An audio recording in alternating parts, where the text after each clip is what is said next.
Howdy, friend. Sam Houston here, hoping you're living in high cotton. And if you're lucky enough to be in Texas, I know you're most of the way there. Now enjoy your daily dose of Texas history and Texas pride. Howdy, friend. Welcome back to the Feed Bandit podcast and your Texas History Roundup for April 19th.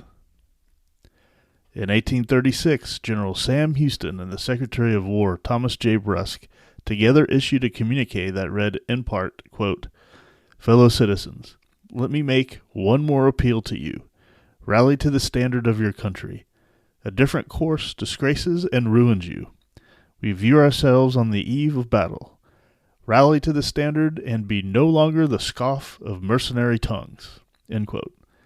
Houston and Rusk worried about the enemy appearing while the Texas Army was divided by the swollen Buffalo Bayou, but by sundown all the Texans and the Twin Sisters had crossed about 2 miles below Harrisburg. The Army marched eastward towards Vance's Bridge toward Lynch's Ferry, which Houston believed to be General Antonio Lopez de Santa Anna's destination. That evening, Houston admonished his troops, quote, "This is our battle cry. Remember the Alamo. Remember Goliad." End quote. His army marched into the next morning in a race to Lynch's Ferry. In 1837, Houston became the capital of Texas until January 1839, when Austin became the new center of government for the Republic of Texas. In 1938, Ernie M. Coy debuted with the Brooklyn Dodgers and hit a home run in his first at-bat.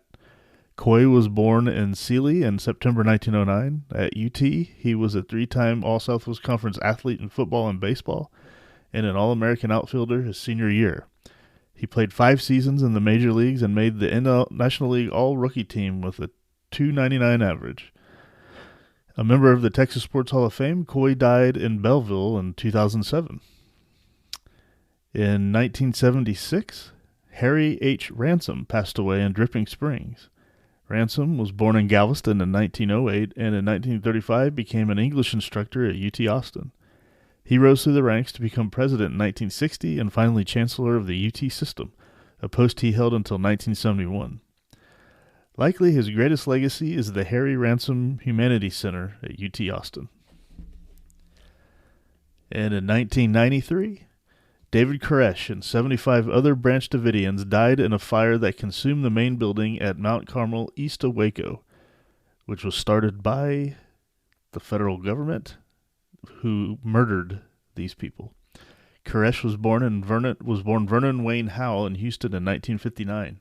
He began claiming to be a prophet in 1983, and he and his followers left Mount Carmel to camp at Palestine. In 1989, dissensions among those vying for control of Mount Carmel allowed him and his followers to purchase the property, after which he assumed the name David Koresh. After claims of child abuse arose within his group, there were demands for his arrest.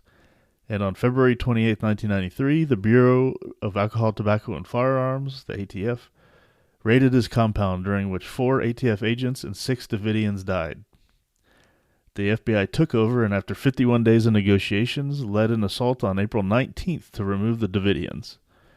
A fire erupted, killing all those inside, which if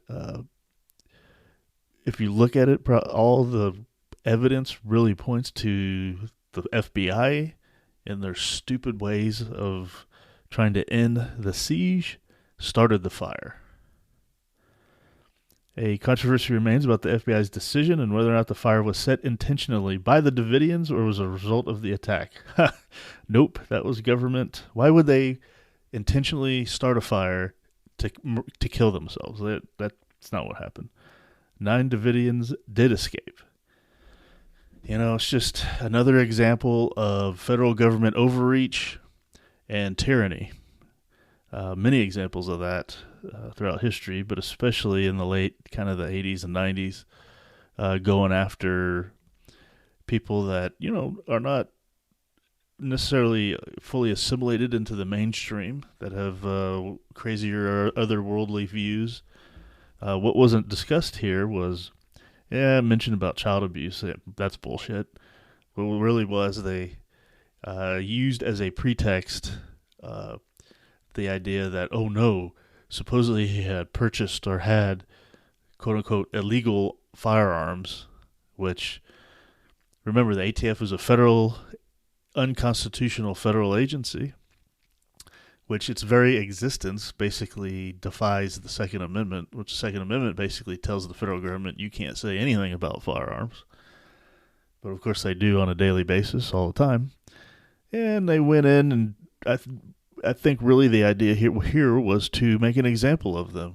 This was at the height of the kind of militia movement type stuff, and they wanted to make an example of them to say, hey, don't get any bright ideas of rising up against the feds, that type thing. So they murdered all these people. No question about it.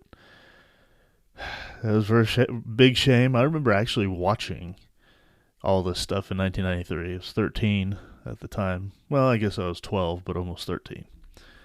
And it was pretty crazy.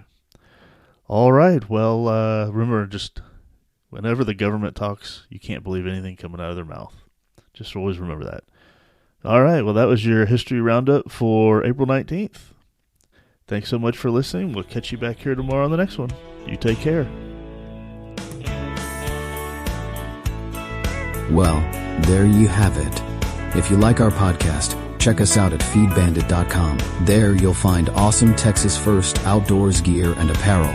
Your purchase helps support the Bandits and keeps this podcast on the air, fighting for you and for Texas. Remember, preserve the tradition.